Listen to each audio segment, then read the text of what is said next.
어제 법원이 윤석열 대통령의 구속을 취소하라는 결정을 내렸지만 윤 대통령은 아직 구치소에 머물고 있습니다. 검찰이 법원의 결정을 수용할지 여전히 내부 검토를 이어가고 있습니다. 취재기자 연결합니다. 김다현 기자, 검찰이 좀처럼 결론을 내지 못하고 있군요.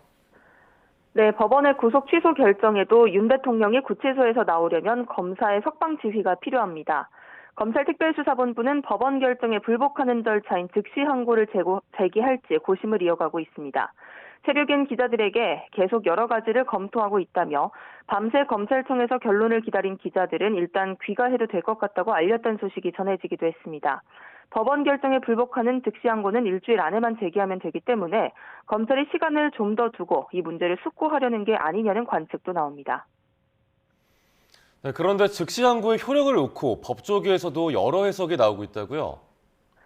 네, 일단 형사소송법상 즉시 항고를 제기한 사안의 효력은 멈추게 돼 있습니다. 다시 말해서 검찰이 즉시 항고를 선택하면 상급 법원이 인용 여부를 다시 판단할 때까지 어제 구속 취소 결정의 효력은 정지되고 윤 대통령은 석방되지 않는다는 겁니다. 다만 앞서 헌법재판소에선 구속 집행정지 결정엔 즉시 항고를 해도 효력이 멈추지 않는다는 결정이 나온 적이 있습니다. 구속 취소와 구속 집행정지는 다른 개념이지만 법조계에선 추후 구속 취소 결정의 즉시 항고 역시 비슷한 논리로 집행정지 효력을 인정받지 못할 수 있다는 주장도 나옵니다. 네, 윤 대통령 측 반응은 어떻습니까?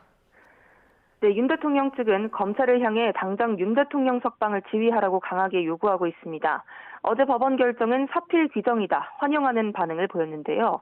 특히 또 구속 집행정지의 경우 법원의 결정에 즉시 항고하는 것은 위헌이라고 한 헌법재판소 결정이 있었다며 이번 구속 취소 결정 역시 마찬가지일 것이라고 강조했습니다.